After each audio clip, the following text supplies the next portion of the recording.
नमस्कार, मैं रवि यादव आप सभी दर्शकों का बहुत बहुत स्वागत और अभिनंदन करता हूं अपने खास कार्यक्रम संत संगम में। दर्शकों, हर बार की तरह इस बार भी हम लेकर के उपस्थित है आपका खास कार्यक्रम संत संगम। इस कार्यक्रम में हम प्रयास करते हैं कि आपकी जो जिज्ञासाएं हैं उसका हम समाधान कर सकें। इसी कड़ी में आप सभी के बीच में बड़े ही हर्ष का विषय है कि हम सबके बीच में परम पूज्य पंडित राम नरेश तिवारी जी महाराज उपस्थित हैं। महाराज जी, आपका बहुत बहुत स्वागत और अभिनंदन है हमारे इस कार्यक्रम में। आप चूँकि वृंदावन से इतने दूर से आए हैं हमारे दर्शकों के लिए, तो आपका विशेष हमारे दर्शकों की तरफ से विशेष धन्यवाद, आभार। महाराज जी, मेरी पहली जिज्ञासा ये है जी कि जब पुत्र बेटा तरक्की करता है जी तो एक माता पिता और गुरु को कितनी खुशी होती है। जी ठीक। पहले सबसे पहले तो मैं आपके चैनल परिवार को धन्यवाद देना चाहूँगा कि आप लोगों के प्रयास से आप सब चैनल परिवार के माध्यम से जो इस कार्यक्रम को आपने रखा है, जिससे कि सभी लोगों का फ़ायदा होगा, उन्हें सन्मार्ग प्राप्त होगा, सभी दर्शकों को इससे लाभ प्राप्त होगा। तो आपके चैनल को और आपके समस्त चैनल परिवार को और आप लोगों के व्यक्तिगत परिवार को मैं धन्यवाद देना चाहूँगा। इसके बाद आपको जो आपने प्रश्न किया, बच्चों का विकास, बच्चों का शिक्षा, उनके संस्कार, उनकी प्रगति किस प्रकार से हो सकती है, तो इस विषय में चर्चा करते हैं। देखिए, परिवार का स्तंभ होता है माता पिता दोनों, मगर आपको यह मान के चलना होगा कि 80% योगदान माता का होता है। अब इसको हम प्रारंभ से लेते हैं, सृष्टि के आदि से। एक ही पिता के देवता हैं और एक ही पिता के दैत्य हैं, मगर दोनों की स्वभावों में विपरीतता है। देवता यदि पूरब को जाते हैं तो दैत्य पश्चिम को जाते हैं। इसमें प्रधान कारण माँ है। दोनों की माताएं अलग अलग हैं, अदिति और दिति। अदिति अर्थात भेद बुद्धि और अदिति जो है अभेद बुद्धि और दिति भेद बुद्धि। दिति के दैत्य हैं, अदिति के देवता हैं। माताओं की केवल योगदान से, माताओं की परवरिश के कारण देवताओं और दैत्यों में काफ़ी अंतर, विषमता देखने को मिलती है। सृष्टि के आगे भी बढ़ के अगर देखेंगे तो रावण एक ऋषि की संतान है, मगर आचरण में ऋषि के नहीं आए, राक्षस के आए। अर्थात माँ का यहाँ भी बहुत बड़ा योगदान रहा। तो कहने का तात्पर्य कि माता के पास बालक प्रारंभ से 24 घंटे में 22 से 23 घंटे माता के पास रहता है। 1 घंटे आधा घंटे, मान लीजिए जैसे बालक 8 साल 10 साल तक का बालक हो तो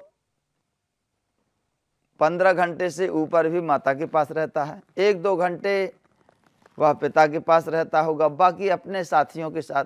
इस प्रकार कहने का तात्पर्य कि माता का बहुत बड़ा योगदान है लड़के को शिक्षित करने में, उसे संस्कार देने में और आगे बढ़ाने में। अगर माँ चाहे, माँ अच्छी है, माँ पढ़ी लिखी है, माँ के संस्कार अच्छे हैं, तो वह बालक को अच्छा बना सकती है, उसकी बुद्धि का विकास हो सकता है। क्योंकि अगर पिता के संस्कार अच्छे हैं, पिता की बुद्धि भी अच्छी है, पिता संस्कारवान भी है, अगर माँ संस्कारवान नहीं है तो बच्चे को वो गलत रास्ते में ले जाएगी। क्योंकि जैसे कहते हैं ना कि ब्रेन ब्रश बच्चों का हो गया या किसी का हो गया, जैसे आतंकवादी किसी को ले जाते, किसी को आतंकवादी बनाना होता है तो उसका ब्रेन वॉश करते हैं। इसी प्रकार ऋषियों की संतान होते हुए भी रावण का उनकी माँ ने ब्रेन वॉश करके और राक्षस बना दिया। तो एक माँ भी अगर अपने बालक को अपने तरीके से, अपने आचरण के अनुसार, अपने संस्कारों के अनुसार उसे ले जाएगी। कारण कि संस्कार बनते हैं बुद्धि में जिस वस्तु का महत्व अलग होता है, अधिक होता है। जैसे परिवार में 10 लोग रहते हैं, अब 10 लोगों में से किसी एक के अंतःकरण में, तुम्हारे अंतःकरण में एक के प्रति स्नेह ज़्यादा होगा, अर्थात उसके लिए अलग भाव होगा तुम्हारा, और अन्य परिवार के सदस्यों के प्रति अलग भाव होगा। तो कहने का तात्पर्य कि जिस वस्तु के लिए, जिस व्यक्ति के लिए माँ के अंतःकरण में अधिक निष्ठा होगी, महत्व होगा, उस ओर अपने बालक को माँ ले जाएगी। अगर जे माता पिता के जब अलग अलग आचरण, अलग अलग संस्कार होते हैं, तब अगर माता पिता के संस्कार मिल जाएं, दोनों का स्वभाव एक हो जाए, दोनों का रास्ता एक हो जाए, अर्थात आचरण, जैसे सतमार्ग में चलने वाली माँ भी है, सतमार्ग में चलने वाला पिता भी है, तो उन दोनों के संयोग से उस बालक के अच्छे संस्कार उत्पन्न होंगे। अगर इनमें विषमता आई तो संस्कार में भी विषमता आ जाएगी, क्योंकि अगर पिता जो उसे अच्छे उपदेश देगा, उस उपदेश को माता काट देगी, क्योंकि माता गलत आचरण में जाएंगी तो उनके संस्कार अगर गलत हैं तो वो अपने ओर ले जाएगी। क्योंकि हर व्यक्ति को अपना जो नेचर है, अपना जो कर्तव्य है और स्वयं का जो स्वभाव होता है, उसे वह अच्छा लगता है। प्रकृति हर व्यक्ति की अलग अलग होती है, मगर प्रत्येक व्यक्ति को अपनी प्रकृति ही अच्छी लगती है, दूसरे की प्रकृति अच्छी नहीं लगती। चाहे वह अच्छी भी हो तो भी उसे अच्छी नहीं लगती। अर्थात तो दूसरे की प्रकृति ग्रहण करने के लिए उसे बहुत प्रयत्न करना पड़ता है, क्योंकि यह सृष्टि है। इस सृष्टि के अंतर्गत में ईश्वर अंश जीव अविनाशी, भगवान कहते हैं मैं सब जगह उपस्थित हूँ, मगर सब जगह उपस्थित अगर भगवान है तो सब जगह उपस्थित प्रकृति भी है और भगवान के साथ में दैत्य भी है। तो दैत्य कौन है? काम, क्रोध, मोह, लोभ, मद, मत्सर, यह सब दैत्य हैं, मनुष्य के दुश्मन हैं, शत्रु हैं, जो मनुष्य के पीछे लगे हुए हैं। मगर भगवान की ना मान करके मनुष्य इन दैत्यों के चक्कर में फंस जाता है। तो कहीं ना कहीं संस्कार महर्षि जी आता है कि अगर संस्कार व्यक्ति का अच्छा हो तो इन सब चीज़ों में नहीं फंस सकता है। मेरी जिज्ञासा अभी भी महर्षि जी वहीं पर है जी। जैसे आपने बताया कि संस्कार जो है बहुत महत्वपूर्ण है जी। इस बात को अगर हम मानते हैं, अगर एक अच्छा संस्कारवान बच्चा तरक्की कर जाता है तो मेरी जो जिज्ञासा थी महर्षि जी प्रारंभ में कि एक माता पिता को कितनी खुशी मिलती है, तो मैं उसी पे वो जिज्ञासा पे हूँ कि मैं जानना चाहूँगा कितनी खुशी मिलती है आपके शब्दों में। देखिए, खुशी तो बहुत मिलती है माता पिता की। जैसे बच्चे की प्रगति होगी तो माता पिता को खुशी मिलेगी, अंतरात्मा से वह खुश होगा, मगर उसकी खुशी की भी एक सीमा होती है। अर्थात जो वह चाहता है उस लाइन में अगर वह जा रहा बालक, तो बालक को खुशी होगी पिता को। अगर उस लाइन में नहीं जा रहा है तो नहीं होगी खुशी। रावण के पिता को खुशी नहीं हुई थी, माता को खुशी हुई थी।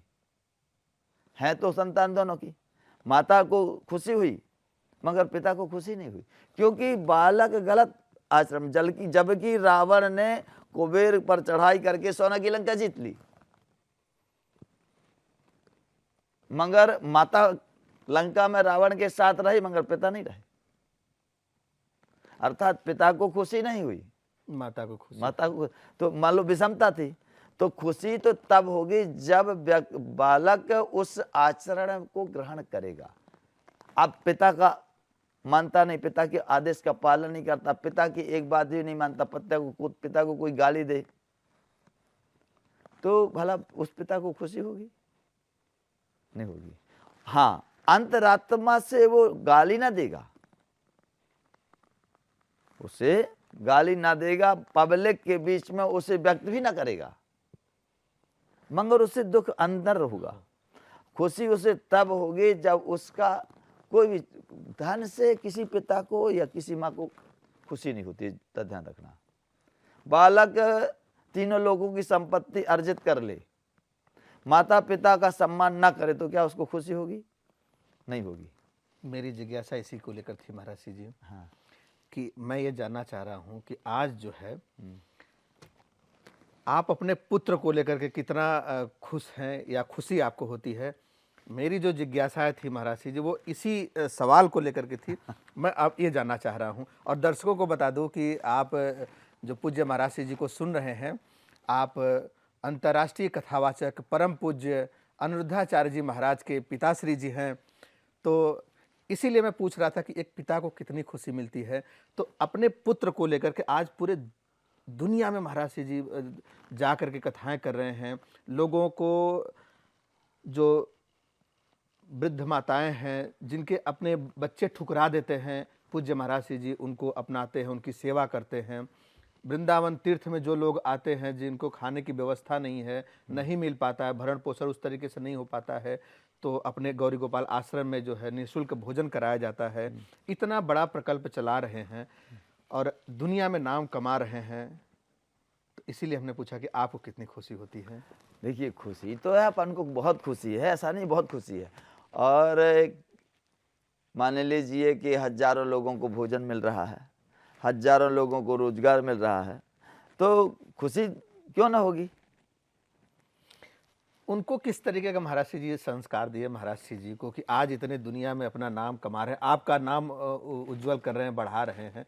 तो ऐसा क्या आपने संस्कार दिया? बचपन उनका कैसा था, किस तरीके का था, पालन पोषण और शिक्षा दीक्षा कैसी थी? मैं उसी पर जानना चाहूँगा महाराज जी। देखिए इसमें कुछ तो निजी संस्कार होते हैं, जो प्रारब्ध जिसे कहते हैं, जो पूर्व जन्म में मनुष्य कर्म करता है वो साथ लेके आता है। मेरा जो जहां तक मानना है कि एक पिता के विपुल कुमारा, पृथक पृथक गुणशील आचारा। एक पिता के 4 पुत्र हैं, तो चारों पुत्रों को पिता एक सा बनाना चाहता है, एक सी शिक्षा देता है, एक जैसा मानता है, एक जैसा मानता है, प्यार लाड सब कुछ, प्यार लाड़ सब कुछ, और खर्चा विद्या अध्ययन कराने में पूरा प्रयास लगा देता है। मगर इसके बाद भी उनकी शिक्षा किसी की पूरी होती है, किसी की अधूरी रह जाती है। एक सी किसी को कुछ भी नहीं मिल पाता। अब इस बात में अगर जैसे लोग कहते हैं कि माता पिता के योगदान से अगर है, तो यहाँ ये प्रकल्प फेल हो जाता पूरा। यहाँ पर वही सत्य होता है कि जो तुमने किया पूर्व जन्म में वह तुम्हारे साथ आया है। तो अभी महाराज जी अभी थोड़ी देर पहले बता रहे थे कि माता पिता के जो संस्कार होता है बच्चा वैसे ही आगे जाते हैं।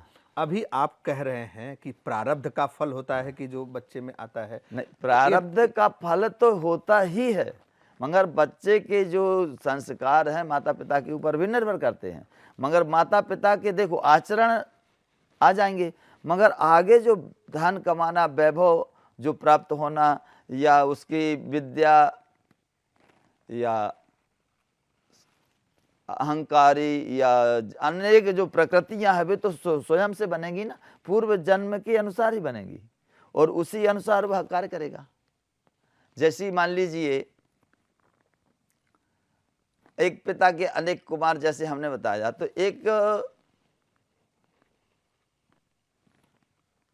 बड़े पद में चला गया जी, और एक नीचे है, तो अगर एक से दोनों, पिता ने तो दोनों एक से जी संस्कार दिए, सब कुछ दिया, मगर संस्कार के साथ उसका प्रारब्ध भी रहेगा ना। यानी कि दोनों महत्वपूर्ण है महाराज दोनों जी। महत्वपूर्ण। माता पिता का संस्कार भी महत्वपूर्ण है, हाँ, और प्रारब्ध भी महत्वपूर्ण है। और मान लीजिए कि देखिए 3 प्रकार के जो कर्म होते हैं, क्रियमाण, संचय और क्रियमाण संचय और प्रारब्ध।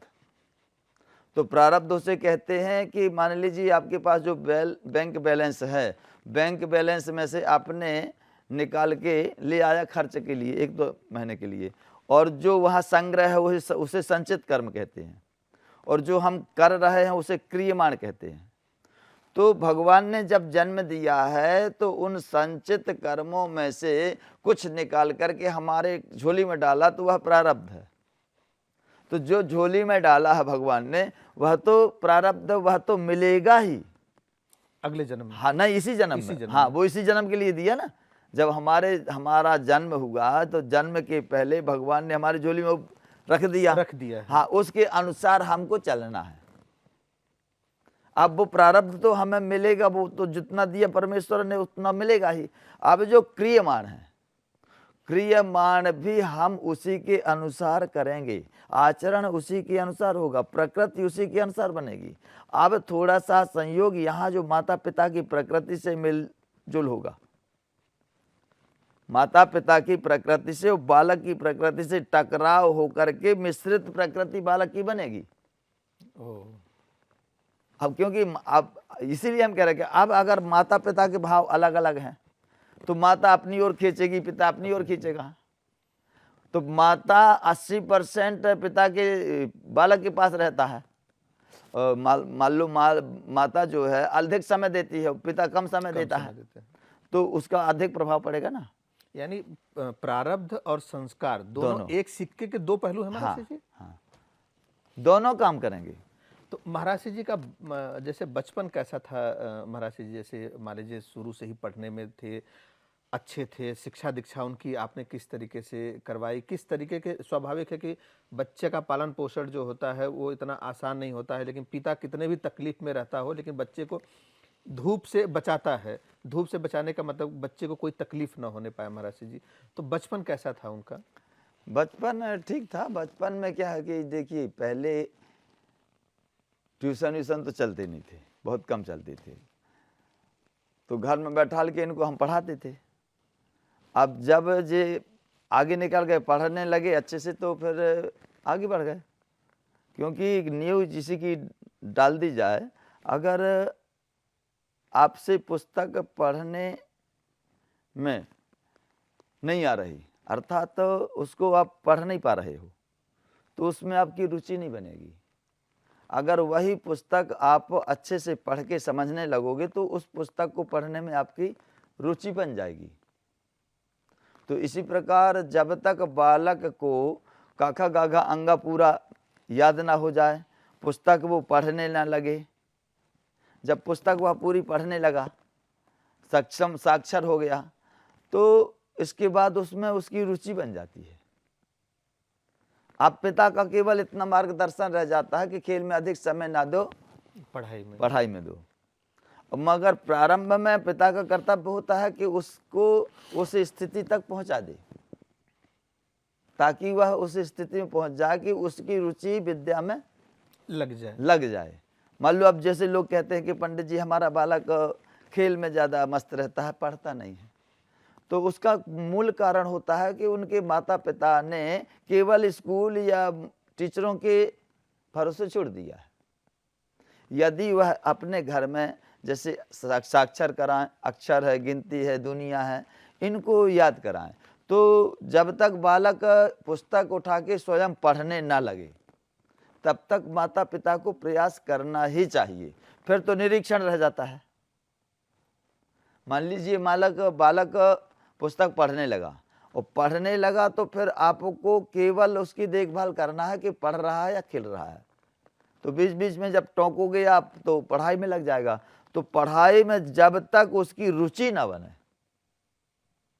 जब उसकी पढ़ाई में रुचि बन जाएगी तो यहाँ ही वहाँ से दिमाग उसका हट जाएगा, पढ़ाई में आ जाएगा।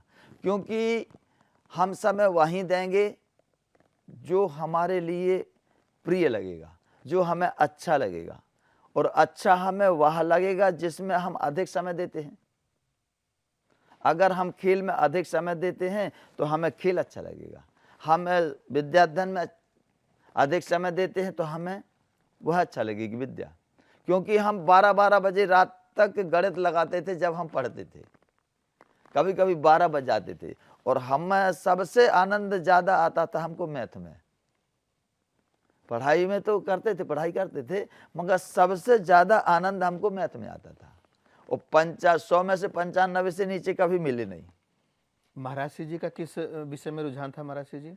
इनका अनुद्धाचार्य जी महाराज का? इनका रुझान तो वैसे सभी विषय में रहा है, मगर गणित इनकी कमजोर रही पहले से। नहीं, मैं तो पूछ रहा हूँ किस में अधिक रहा है? गणित कमजोर, बाकी तो रुझान सभी विषयों में रहा, ठीक रहा। ज़्यादा पढ़ाई में होशियार नहीं रहे, इसलिए तो फिर वृंदावन इनको लाए थे। क्योंकि अब हमारे पढ़ने के बाद या उस समय से फिर गणित या शिक्षा में जो बदलाव हुआ है वो अधिक कठिन हो गई है। जैसे मैथ तो बहुत ही कठिन हो गई है। अभी आज की मैथ अपने समझ से बाहर है। पहले जब हम लोग पढ़ाई करते थे तब अंक गणित, बीज गणित और रेखा गणित, 3 गणित चलती थी अलग अलग। अच्छा, अब इनको पूरा मिश्रण बना करके बीज कर दिया, पूरा टफ कर दिया है महाराज श्री जी। हाँ। तो जब वहाँ से मूल रूप से तो मध्य प्रदेश के हैं महाराज श्री जी। हाँ।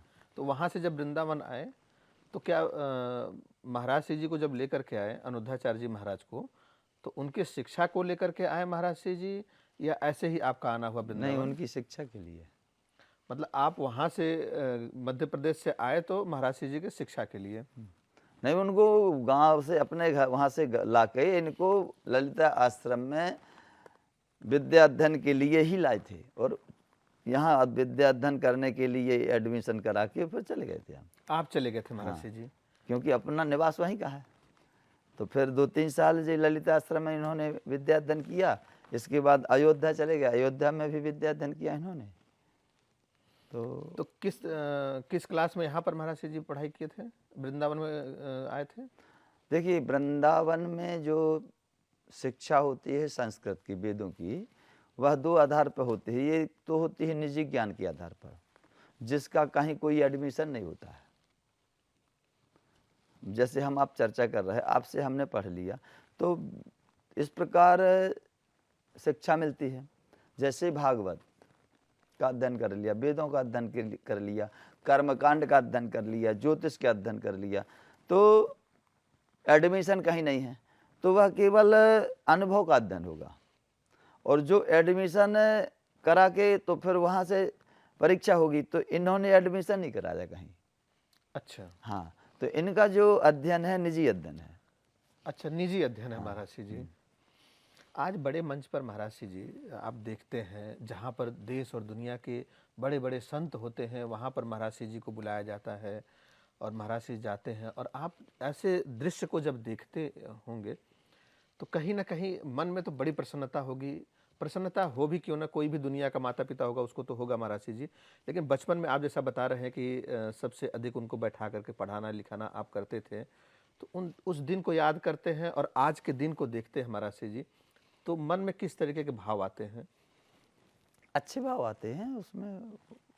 अच्छा है, सब बढ़िया। आप अपना अपना काम आगे करते हैं। नहीं, मैं चाहता हूँ कि उस भाव को हमारे दर्शक भी इस भाव को आपके समझें, वो भी एक आपसे प्रेरणा लें कि हाँ, बच्चों का जैसे एक महत्वपूर्ण बात महाराज श्री जी ने बताया कि देखिए, बच्चों को आप पढ़ने लिखने के लिए किसी भी टीचर, किसी भी ट्यूशन, किसी भी कहीं भी भेजते हैं, वो महत्वपूर्ण हो सकता है, लेकिन उससे भी ज़्यादा ज़रूरी ये होता है कि माता पिता अपने बच्चे को समय दें। जितना ज़्यादा से ज़्यादा समय देंगे वो ज़्यादा ज़रूरी है, ज़्यादा महत्वपूर्ण है।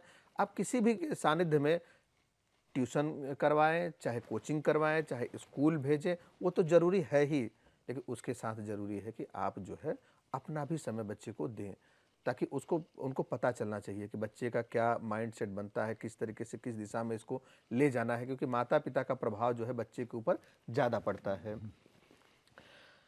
तो आप कुछ कह रहे थे महाराज श्री जी?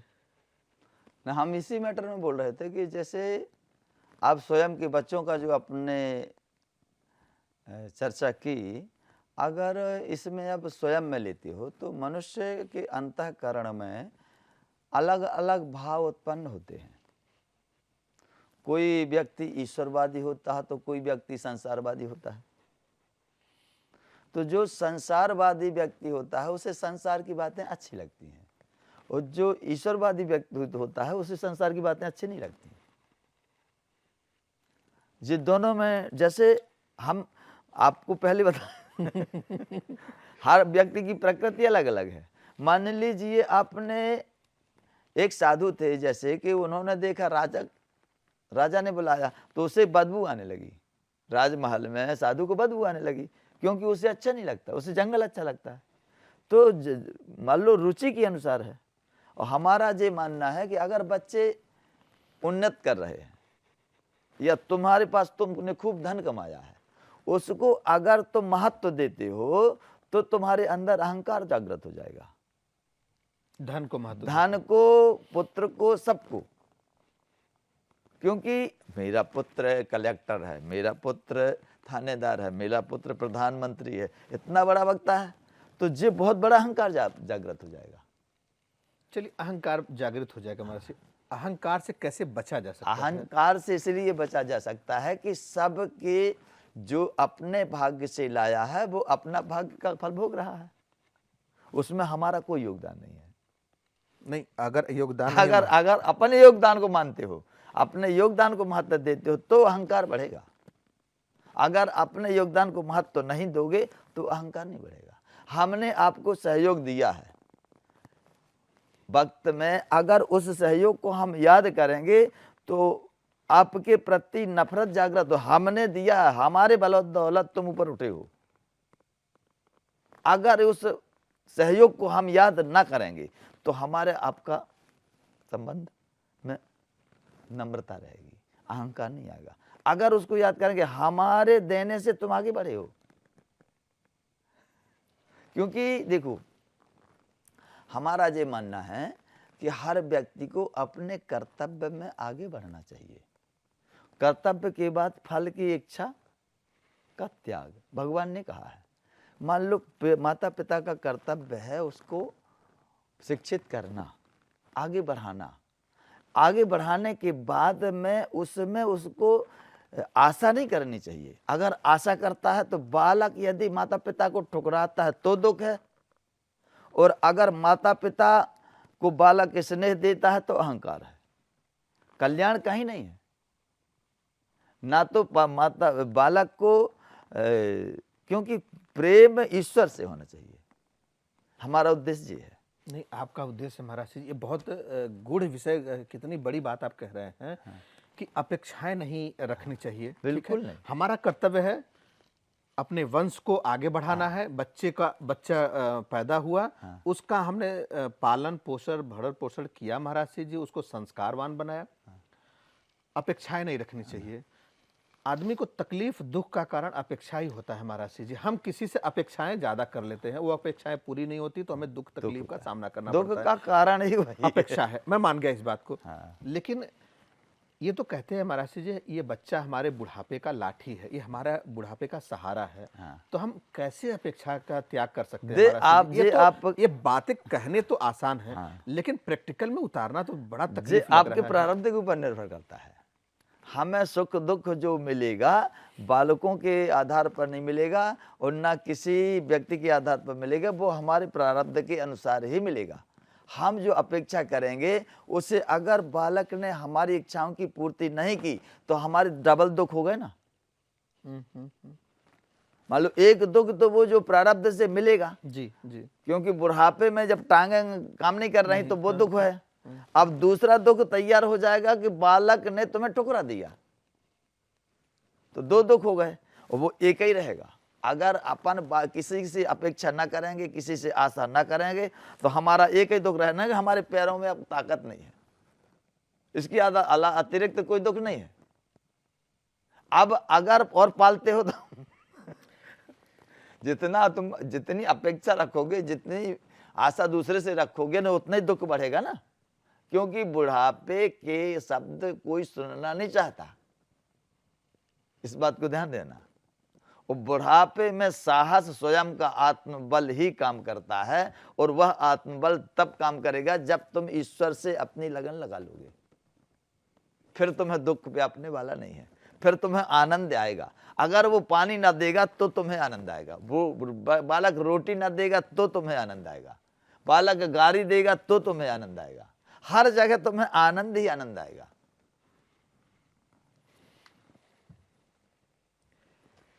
ये बातें महाराज जी जो आप कह रहे हैं, ये प्रैक्टिकल में तो थोड़ा सा मुश्किल है। हाँ, मगर हमारे अनुभव की बात है जी सर, क्योंकि हमारा जो स्वभाव है, सिद्धांत है, थोड़ा दुनिया से विपरीत है, क्योंकि हम ईश्वरवादी हैं और हमारा उद्देश्य लक्ष्य यही है। जैसे एक व्यक्ति का लक्ष्य होता है कि हमको अच्छा पढ़ के डॉक्टर बनना, मास्टर बनना, कलेक्टर बनना, एक विद्यार्थी का लक्ष्य हो जाता है। जो सकुशल विद्यार्थी होगा वह लक्ष्य बना के चलेगा। इसी प्रकार जो सकुशल जीवन यापन करने वाला है उसका भी एक लक्ष्य होगा। उसका लक्ष्य परमेश्वर को पाना, वहां तक पहुंचना। तो जिसका परमेश्वर को पाना लक्ष्य है, वहां इस सृष्टि की सब धूल है उसके लिए। आप ईश्वरवादी अपने आप को बता रहे हैं महाराज जी। एक ऐसे व्यक्ति हैं जो संसारवादी हैं, तो आप तो ये अपने अनुभव बता रहे हैं ईश्वरवादी होने की वजह से महाराज जी। अब हम वो उपाय जानना चाह रहे हैं महाराज जी, जो एक्स व्यक्ति है, जो दूसरा व्यक्ति है, जो संसारवादी व्यक्ति है, उसका उपाय बता दीजिए। तो उसी को देख के तो हमको हंसी आती है। देखिए, जो मिलना है तो मिलना है, ये अकाट सत्य है कि जो हमने प्रारब्ध में किया, क्योंकि हमने शास्त्रों का और ज्योतिष का बहुत गूढ़ता से अध्ययन किया है, बहुत सूक्ष्म तरीके से अध्ययन किया है। और ज्योतिष और शास्त्र जब दोनों को आप मिलाएंगे तो तुम्हें पता चल जाएगा कि हम कुछ नहीं कर रहे, वहीं से सब हो रहा है। बिजली करंट वहां से आ रहा है, यहाँ से नहीं आ रहा। हाँ, सदसम चेष्टते स्वस्सा प्रकृति ज्ञानवानपि प्रकृतं यान्ति भूतानि निग्रह किं करिष्यति। भगवान ने गीता में 3 अध्याय के 33वें श्लोक में कहा है, सदृशम चेष्टते स्वस्या। यह चेष्टाएं जो हो रही हैं ऑटोमेटिक हो रही हैं। जिस प्रकार तुम पलक ना चाह के भी उसे रोक नहीं सकते, श्वास क्रिया को तुम ना चाह के भी, हम नहीं लेना चाहते तो भी नहीं रोक सकते, लेना ही पड़ेगा, क्योंकि वो जीवन है तुम्हारा। इसी प्रकार हर क्रिया प्रकृति से जो बंधी हुई है, प्रकृति में होती है, वो उसे तुम नहीं रोक सकते हो। इसलिए भगवान ने कहा सदृशम चेष्टते स्वस्या, वह स्वयं हो रही है। प्रकृति ज्ञानवान अपि, वह प्रकृति के ज्ञान से हो रही, तुम्हारे ज्ञान से नहीं हो रही। इस शरीर में ज्ञान तक जो बुद्धि है वहां तक पूरा प्रकृति का अंश और उसके ऊपर तक है। अहम जो है प्रकृति के अंश में आता है, वहां तक पूरा प्रकृति का अंश है, तो उसके द्वारा सब हो रहे। सदृशम चेष्टते स्वस्या प्रकृति ज्ञानवान अपि प्रकृतं यान्ति भूतानि। प्रकृति सभी भूतों को, सभी भूत प्राणियों को, भूतानि यानी सभी प्राणियों को, उनकी क्रियाओं को संचालित करती है। निग्रह किं करिष्यति, तुम रोक के क्या करोगे, क्या कहाँ रोक पाओगे तुम। तो इसका मतलब कि हमें सब कुछ ऊपर भगवान के ऊपर छोड़ देना चाहिए, भगवान के ऊपर छोड़ देना चाहिए। तुम कर्म करोगे ही, छोड़ोगे भी नहीं, तुम कर्म करोगे ही। मैं कर्म करूंगा महाराज जी। ये भी तो हो सकता है पूज्य महाराज जी कि हम कर्म, जैसे कोई भी व्यक्ति होता है, बच्चा होता है, वो गलत काम करता है, गलत कर्म को करता है, तो माता पिता या समाज उनको जो है उलाहना देता है, उससे रोकता है। तो क्या वो उनके प्रारब्ध में वो गलत काम था? गलत काम प्रारब्ध में था महाराज जी। तो क्या समाज को या माता पिता को वही रोक सकता है माता? वही हमने जो बताया, माता पिता अगर चाहे तो बालक, जैसे नदी के वेग को तुम बांध नहीं सकते, मगर उसे मोड़ सकते हो। केवल अपनी प्रकृति को तुम चाह करके बदल सकते हो, केवल उसे मोड़ सकते हो। जैसे हमें मोटरसाइकिल जिस दिन मिलनी है जी, समझ गए, उस दिन मोटरसाइकिल हमें मिल जाएगी। अब उसके लिए हम 1 महीने पहले से प्रयास करें या अथवा ना करें, वो हमको मिलनी है तो मिल जाएगी। अब जो 1 महीने से हमने दिमाग में लगा रखा है, उसमें तदाकार हो रहे हैं, उसके लिए वह फालतू की चीज़ है। उसके आवाज में अगर हम कुछ दूसरी चीज़ सोचें, ईश्वर के प्रति सोचें, तो हमारे अंतःकरण बुद्धि पवित्र होगी। ये सांसारिक चीजों में करने के साथ साथ महाराज जी ईश्वरवादी होना जरूरी है। अगर देखिए ईश्वर का तुम सहारा लेते हो तो तुमको कहीं कष्ट का सामना नहीं करना पड़ेगा, दुख नहीं होगा तुमको।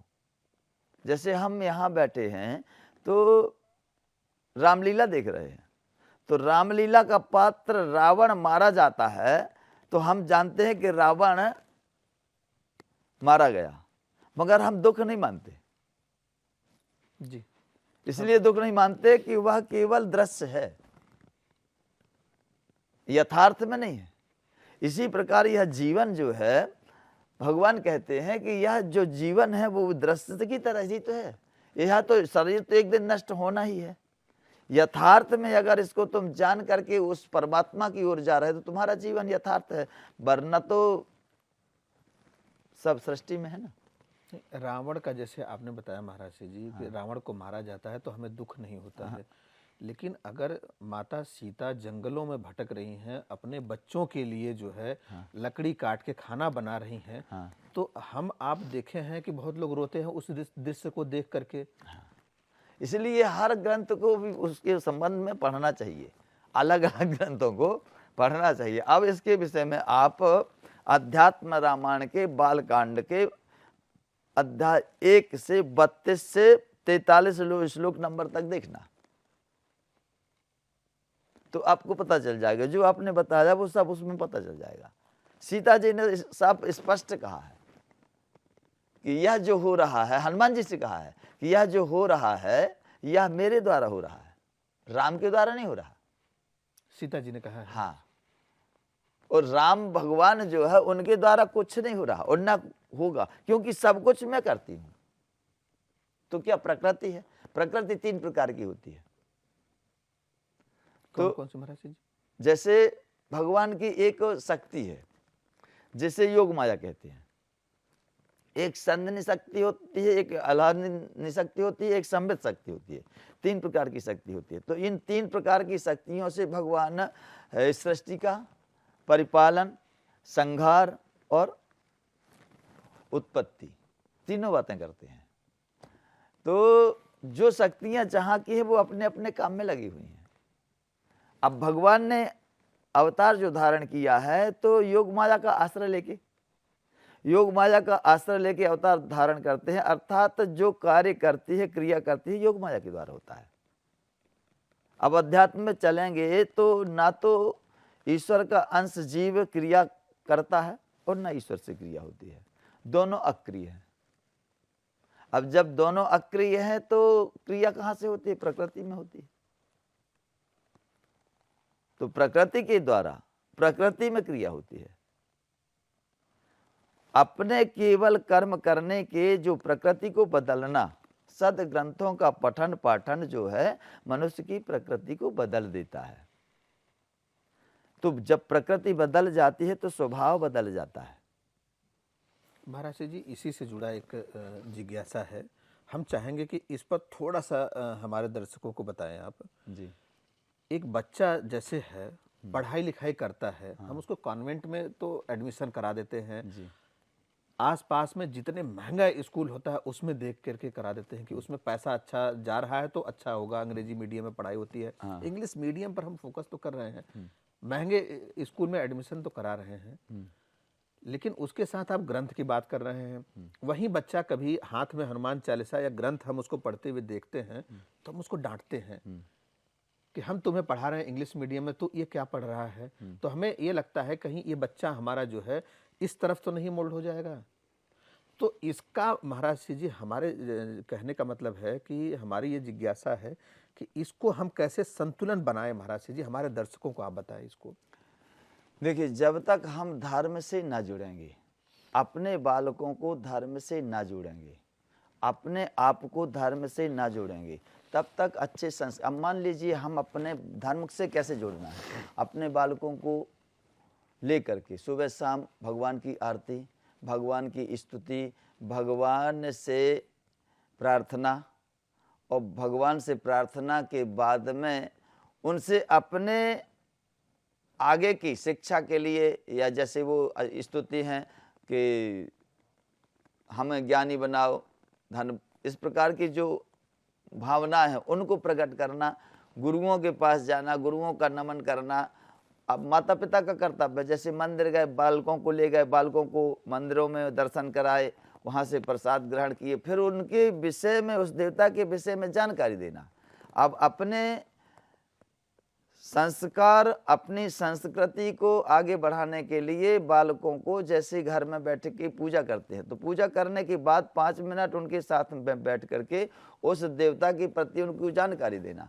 तो उनकी जानकारी, जब तक जानकारी ना मिलेगी तब तक उस देवता से उनका प्रेम नहीं होगा, और जब तक प्रेम नहीं होगा तो वे उस देवता को पूजने के लिए आगे नहीं बढ़ेंगे। इसी प्रकार गुरुओं के पास जाना, उनका सम्मान करना, मंदिरों में जाना, तो इस प्रकार के आचरण से बालकों को संस्कार मिलते हैं। उन संस्कारों के माध्यम से जब बालक आगे बढ़ते हैं तो 2 प्रकार के कर्म होते हैं मनुष्य के, एक पाप होता है, एक पुण्य होता है। तो धर्म से जब जुड़ोगे तो पाप और पुण्य में अंतर समझ में आएगा, और पाप पुण्य में अंतर समझ में आएगा तो आगे, जैसे अब धर्म से जुड़ने के बाद अपन मंदिर जाएंगे तो किसी भिखारी को दान देंगे, या किसी असहाय व्यक्ति को कुछ भोजन देंगे। तो इस प्रकार के जब हम आचरण करेंगे तो वह बालक देखेगा, क्योंकि बालक जो होता है जब पृथ्वी में आता है तो उसके दिमाग में कुछ भी नहीं होता, खाली दिमाग होता है। तो बालक अत्यंत शीघ्रता से अपने माता पिता के आचरणों को, उनकी क्रियाओं को ग्रहण करता है तत्काल में। अगर बालक के साथ में आप किसी प्रकार का गलत कार्य करो कि आप वहाँ से हटोगे तो वह लीला बालक करने लगेगा। जैसे 2 बालक जुड़ जाएंगे, आप मंदिर गए अगर, और बालक को ले गए मंदिर, मंदिर में दर्शन कराए, वहाँ भिखारी रहे, उनको अपन ने भोजन कराया या उनको कुछ दान दिया या उनका सहयोग किया। अब जब तुम घर आ जाओगे, घर आके अपने ड्यूटी में चले जाओगे, और 2-4 जब बालक जुटेंगे तो उसको खेल की तरह उसे तैयार कर लेंगे, मंदिर भी तैयार कर लेंगे, पुजारी भी तैयार कर लेंगे, भिखारी भी तैयार कर लेंगे, और उसी में खेलने लग जाएंगे। अर्थात वह संस्कार उनके अंतःकरण में जम जाएंगे। इसी प्रकार यदि आप अपने बालक को लेकर के बैठे हैं और कोई भिखारी आया, और भिखारी आया, आपने उसे डांट दिया या भगा दिया या बोल दिया कि तुम इतना बड़ा शरीर लगाए हो, भीख मांगते हो, जे वो, तो वे संस्कार उसके अंदर पड़ जाएंगे, वह भी उसी प्रकार का आचरण करेगा। इसलिए अपने बालकों को अच्छा बनाने के लिए अपन बालकों के साथ अच्छा कार्य करें। अगर अपन को किसी के साथ गलत भी करना है, उसे डांटना भी है, तो बालक के समक्ष, बालक के होते हुए न डांटें। दूसरी चीज, सबसे अधिक महत्व रखने वाली बात होती है परिवार में, जो हमने बताया प्रथम में कि माता और पिता, माता पिता का दोनों का एक आचरण होना चाहिए। कोई आकाश जा रहा, कोई पाताल जा रहा, ऐसा ना हो। पति पत्नी एक नौका है, अगर एक चक्का पीछे जा रहा, एक चक्का आगे जा रहा तो गाड़ी जाम हो जाएगी, बालकों की जिंदगी संकट में पड़ जाएगी। तो बालकों को अच्छा बनाने के लिए सर्वप्रथम माता पिता के आचरण एक से होने चाहिए। दूसरा, अगर पति पत्नी में किसी प्रकार का विवाद है, माता पिता या घर परिवार में भी किसी भी प्रकार का विवाद है, तो वह विवाद बालकों के कानों में न जाए। पति पत्नी में है तो पति पत्नी का विवाद इतना सुलझ जा आपस में कि बालकों के कान में न जाए। बालकों के कान में अगर गया तो दोनों के प्रति द्वेष भावना उत्पन्न हो जाएगी, और माता पिता के प्रति उनका स्नेह समाप्त हो जाएगा, जो धर्म का प्रथम सीढ़ी है। धर्म की प्रथम सीढ़ी है माता पिता। अगर माता पिता के प्रति विश्वास समाप्त हो जाएगा तो आगे चल के देवताओं के प्रति भी विश्वास समाप्त हो जाएगा। फिर केवल, क्योंकि धन से ही लड़ाई होती है, द्रव्य से झगड़ा होता है, तो किसी न किसी महत्व को लेकर के माता पिता से विवाद हुआ होगा, तो उस जिस वस्तु को लेकर के माता पिता से या अन्य से किसी से विवाद हुआ है, उसका महत्व बालक के अंतःकरण में भी अधिक हो जाएगा। क्योंकि हम माता पिता की सेवा या अपने गुरुओं की सेवा या भगवान की पूजा तब करेंगे जब उनके प्रति हमारे अंतःकरण में अधिक प्रेम होगा। धन से अधिक जब माता पिता के प्रति प्रेम होगा, पत्नी से अधिक माता पिता के प्रति प्रेम होगा, तभी हम माता पिता की सेवा कर पाएंगे। अगर हमारा प्रेम या महत्व हम माता पिता को नहीं दे पा रहे, धन को देते हैं या पत्नी को देते हैं, तो हम माता पिता की सेवा नहीं कर पाएंगे, क्योंकि वह हमारी दृष्टि ही नहीं जाएगी, हमारे आचरण में वे नहीं आएंगे। इसी प्रकार भगवान का भी पूजन, अगर धन का अधिक महत्व है अंतःकरण में, तो भगवान का पूजन नहीं होगा। तो हमारे अंतःकरण में जिन जिन वस्तुओं का अधिक महत्व होता है, उनकी ओर हम आगे बढ़ते हैं। जे एक प्रैक्टिकल अनुभव कहो या शास्त्रों की बात कहो या जो सही बात है उसे मानो, किसी भी तरीके से मानो, सत्य यही है। महाराज जी, जैसे आपने कहा कि एक बच्चा होता है, माता पिता की सेवा करता है, माता पिता को ज़्यादा मानता है, बीवी से ज़्यादा मानता है, तो यही तो झगड़े की जड़ हो जाती है महाराज जी। हाँ। झगड़े की जड़ हो जाती है कि बीवी सोचती है कि माता पिता को मान रहे हैं, हमें नहीं मान रहे हैं। तो अब इसका निराकरण कैसे एक परिवार करे महाराज जी, ये बहुत जटिल समस्या है। आपने माता पिता और बेटे का संतुलन की बात कही महाराज जी। सास, बहू और बेटा कैसे संतुलन बनाए, इस पर महाराज जी आप अनुभव या शास्त्रोक्त जो भी हमारे दर्शकों को बताना चाहे महाराज जी। परिवार में जब तक हम अपने कर्तव्य के बाद में अपने अधिकार को पाना चाहेंगे, तो कर्तव्य पीछे छूट जाएगा। अगर कर्तव्य को आगे बढ़ा के अधिकार को पीछे छोड़ दें तो समता आ जाएगी। अर्थात कहने का तात्पर्य कि हम परिवार की सेवा तो करें, मगर परिवार से कुछ चाहें ना। माता पिता की सेवा तो करें, माता पिता से हमको कुछ अपेक्षा ना होना चाहिए। जैसे हमने पहले बताया था कि माता पिता का कर्तव्य पुत्र को शिक्षित करना, आगे बढ़ाना, तो उसका कर्तव्य पूरा होने के बाद में अब उस माता पिता को चाहिए कि बालक से कुछ अपेक्षा न रखे। अगर अपेक्षा रखता है तो उसे दुख भोगना पड़ सकता है। यदि उससे कुछ अपेक्षा नहीं है, किसी भी वस्तु की चाह नहीं है, तो उसे दुख नहीं होगा कभी। तो इसी प्रकार जब तक हम अपने कर्तव्य में आगे बढ़ें और अधिकार को पीछे छोड़ दें तो हमें दुख नहीं होगा, परिवार को भी दुख नहीं होगा। और एक दूसरे के कर्तव्य के पालन करने से दूसरे के अधिकार की स्वतः रक्षा होती है। राजा जब युद्ध करता है एक दूसरे देश के ऊपर, अर्थात चढ़ाई करता है, या कोई देश की में चढ़ाई किया है तो राजा उसका विरोध करता है, अर्थात सेना युद्ध करती है, अर्थात उस देश के समस्त नागरिकों के अधिकार की सुरक्षा करने के लिए करती है। अर्थात हमारे देश के नागरिकों का जो अधिकार है वह सुरक्षित रहे, इसलिए युद्ध होता है। तो इसी प्रकार परिवार में जब तक हम दूसरे के अधिकार की सुरक्षा न करेंगे तब तक कर्तव्य में आगे नहीं बढ़ेंगे।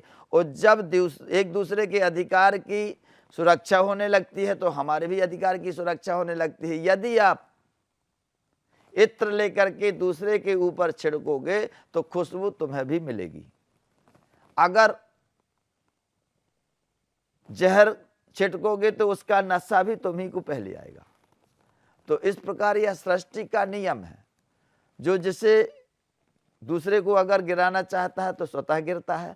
अर्थात कहने का तात्पर्य कि अगर हम धन को महत्व देंगे तो माता पिता को महत्व न दे पाएंगे। झगड़ा तभी होगा जब धन को महत्व देंगे, और धन को महत्व ना देंगे तो माता पिता को महत्व देंगे तो धन स्वतः आएगा, क्योंकि धर्म से धन जुड़ा है, धर्म से भगवान जुड़े हैं, इनका सबका संबंध है। जब हम माता पिता को ठुकरा देंगे तो भगवान भी ठोकर खा जाएगा, तो भगवान भी जब तुम्हारे विमुख हो जाएगा तो धन स्वतः निकल जाएगा, कहीं पुलिस के पास चला जाएगा, वकीलों के पास चला जाएगा, डॉक्टरों के पास चला जाएगा, किसी भी भांति उसको जाने के अनेक रास्ते होते हैं। अगर धर्म को जोड़ के रखेंगे तो धर्म धन की सुरक्षा करेगा, क्योंकि एक दूसरे से सब कनेक्ट है। इस प्रकार दूसरे के अधिकार की रक्षा करें तो हमारा अधिकार स्वतः सुरक्षित हो जाता है। महाराज श्री जी, आज हमारे दर्शकों को इतनी बहुत बारीकी से आपने बताया। और परिवार ही दर्शकों सभी लोग जानते हैं कि परिवार ही सब कुछ होता है और परिवार के लिए ही लोग जीते हैं, कमाते हैं, मेहनत करते हैं, अपना संचय भी करते हैं परिवार के लिए ही। तो जो महाराज श्री जी ने बताया, मैं नहीं कह रहा हूँ कि आप पूरी तरीके से उसको एप्लीकेबल करिए, पूरी तरीके से स्वीकार करिए। अगर करते हैं तो उससे बढ़िया तो कुछ नहीं है। लेकिन जितना बन पड़ता है, उतना भी अगर थोड़ा भी अंश महाराज श्री जी ने जो बताया उसको भी अगर आप अपने जीवन में धारण करते हैं, उसको इम्प्लीमेंट करते हैं, उस पर चलने का प्रयास करते हैं, तो मुझे लगता है कि बहुत लाभ मिलेगा। क्योंकि ये महाराज श्री जी का जो अनुभव है, जो तजुर्बा है, जो इतने दिनों महाराज श्री जी ने जिया है। अब आप देखिए जो है, महाराज श्री जी जो है मध्य प्रदेश के एक छोटे से गांव में रहते थे महाराज श्री जी। और आज जो है महाराज श्री जी द्वारा जो है महाराज श्री जी के पुत्र परम पूज्य अंतर्राष्ट्रीय कथावाचक अनिरुद्धाचार्य जी महाराज जो है इतना बड़ा सेवा प्रकल्प चला रहे हैं, परोपकार के काम कर रहे हैं, निःशुल्क लोगों को हजारों की संख्या में भोजन करवा रहे हैं, वृद्धाश्रम चला रहे हैं जहाँ पर कि जिनके बच्चे ठुकरा देते हैं, उन माताओं के पूज्य महाराज श्री जी सहारा बन रहे हैं, अनेक गौशालाएं चला रहे हैं, प्रकल्प चला रहे हैं। तो कहीं ना कहीं महाराज श्री जी का जो संस्कार है, प्रारब्ध तो है, देखिए प्रारब्ध और संस्कार, जैसा कि महाराज श्री जी ने कहा, एक सिक्के के दो पहलू हैं। तो प्रारब्ध से इनकार नहीं किया जा सकता है, लेकिन हाँ ये भी सत्य है कि महाराज श्री जी का जो द्वारा संस्कार दिया गया है उससे भी इनकार नहीं कर सकते हैं। तो महाराज श्री जी के बताए हुए रास्ते पर चलने का अगर प्रयास करेंगे तो निश्चित रूप से आपको बहुत लाभ होगा। तो महाराज श्री जी, आप हमारे स्टूडियो में आए, इतना हमारे दर्शकों को समय दिया, इसके लिए बहुत बहुत धन्यवाद। प्रणाम महाराज आपके श्री जी। दर्शकों का भी धन्यवाद। जय श्री कृष्णा, जय श्री राधे। सभी दर्शकों से जय श्री राधे।